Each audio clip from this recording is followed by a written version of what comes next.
Taylor Momsen might be the first person to ever record a Christmas hit with herself. This is the story of Taylor Momsen's Pretty Reckless Christmas. Behind the Christmas hits with Drew Savage. Taylor Momsen was only 3 years old when she booked her first professional acting gig in a TV commercial for Shake and Bake. Remember that? When she was 6, Ron Howard cast her as Cindy Lou Who in How the Grinch Stole Christmas with Jim Carrey, and a child star was born. Fun fact, she auditioned for the role of Hannah Montana, a role that ultimately went to Miley Cyrus, something Taylor later said she was thankful for. But the rigors of being on TV every week at a young age was something she'd experienced in 2007 when she was cast as Jenny Humphrey on Gossip Girl. I was a big fan of that show, but behind the scenes, it was a rocky road for Taylor. However, it was during her run on that show that she decided to pursue her true passion, music, a spark that was ignited by being in a recording studio during the filming of The Grinch. She formed her band, The Pretty Reckless, in 2009, and since then, they have become the first female-fronted band to have 7 #1 songs on Billboard's mainstream rock chart. How cool is that? Taylor is having a full circle moment in 2025. Just as The Grinch celebrates its 25th anniversary, Taylor has a brand new 6-song EP titled Taylor Momsen's Pretty Reckless Christmas, where she revisits that first song she ever sang in a recording studio, plus 5 new Christmas songs. Taylor Momsen joins us on this episode of Behind the Christmas Hits. Oh my God, thank you for having me. Thank you. Congratulations on the album, Taylor Momsen's Pretty Reckless Christmas. It grabs you right away with that clip from Jay Leno on The Tonight Show, where he's introducing you on what I'm assuming is your first appearance on The Tonight Show when you're 7 years old. It was. And, Thank you. Then it goes right into you singing with yourself. And I can't think of many albums that start that way. I can't really think of any that I know off the top of my head. Yeah.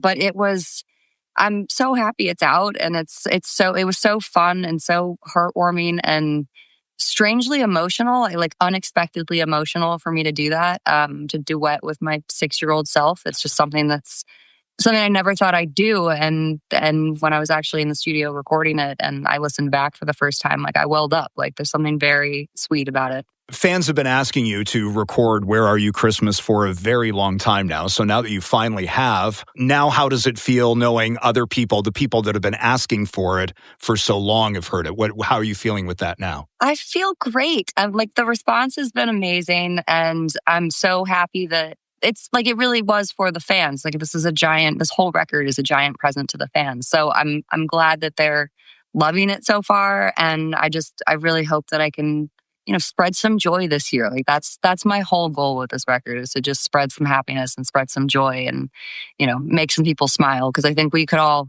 use that right now. Like it's a very hard time in the world. And I think that everyone needs a little bit of heartwarming nostalgia and a little bit of extra Christmas cheer.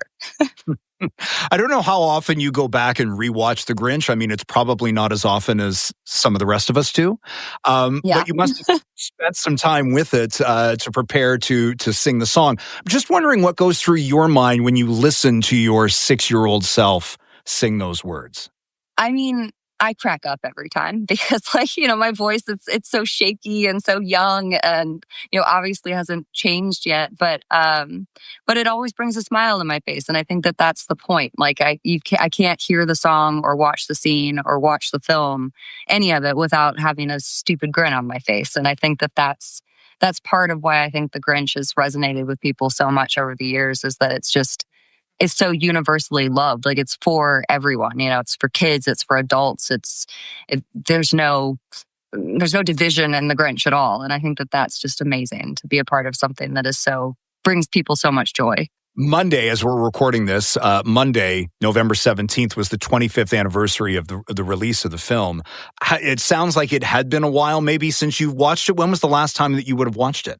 I mean, watched it in full? I'm not entirely sure. I'm definitely going to watch it in full this year because I actually want to go see it in theaters because they're doing the full re-release, which I think is that would be a really fun experience for me because I haven't seen it in theaters since it came out. But I make sure to watch like a couple scenes at least every year, when flicking channels, and I put it on because it's so just a part of my life. But at the same time, watching myself is always weird in any form of myself. So it's always a little like, ah, but, but no, I have such a warm spot of the Grinch in my heart now. And, I'm excited to watch the whole thing this year. What were the emotions that you were feeling as you were going through this process? You said that this was a real emotional thing for you to do. What were those emotions that you were feeling? How did it bring you back? I mean, it just brought me back to a time when things were like easier, like it was simpler. And to remember, I had a very strange upbringing and, not all of it was good, but the Grinch for me was. And so coming to that realization before we actually recorded it, which was kind of part of the reason I wanted to do it, was the Grinch's only fond memories for me. Like that was my childhood. And that was the thing that when I look back on it, like I loved it. I loved the whole experience, getting to work with Ron and Jim and the crazy sets and the costumes and the on-set family really became my surrogate family. And to have those memories, as an adult and be able to look at them fondly, I think, I don't know, it just really warmed my heart, I guess. Like it made me it made me appreciate it, looking at it through an adult lens in a way that I probably haven't in a long time, because it's just something I did and it's something that I shunned for a long time. And now like actually revisiting it and really looking at it for what it was, it just made me really happy and really proud, You probably can accept it so much differently having been through all of that. Yeah. So the journey is worth taking. The journey is always worth taking. That's my motto in life. But I think that journey in particular, like I had no idea as a kid, of course, how could I, that film would impact my life the way that it did, from not just from the like success of the movie and that kind of thing, but from that was my first experience in a recording studio and getting to work with James Horner and hear my voice through compression and a microphone and headphones for the first time, and that's where I fell in love with the recording studio, which to this day is my favorite place in the world.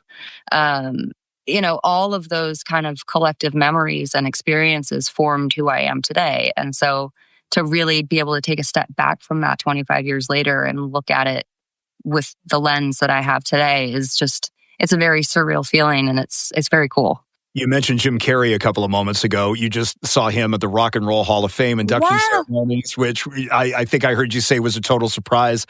You were so young when you made that movie, so I don't know how many very specific things beyond just a general feeling you have, but what are the memories you have of working with Jim and being on set with Jim in that movie? I actually have quite a few. And, it's weird when looking back on your life and you try to go, how much do I actually remember and how much do I remember because it was all filmed and I've seen it. But, I spent some time with it and I remember quite a bit, and seeing him in person again. And like, I don't entirely know how to explain it. Like when we saw each other and we hugged, it was like, I think both of us felt this cosmic connection of, I know you, like, I know you really well, like your family, like he felt like home to me in this really beautiful kind of way that sounds made up or crazy because it's 25 years and I was a kid, but like it was so familiar and just amazingly wonderful because he was so great to me on set. Like he was protective of me. He cared about me so deeply as a person and as a kid, and just was always checking in with me and made me laugh. And we spent it was 2 years together. So it makes sense in one way, but you put all this life in between it, and at one time, and in one way, it was like no time had passed at all. Yet we've both grown up so much. And so it was just a really beautiful, surreal moment that feels like the universe planned it. And it was just happenstance. It probably wouldn't have been different if you knew you were going to see him, or it wouldn't have been the same, rather, if you knew you were going to see him. I don't know. I mean, I found out a couple of days before.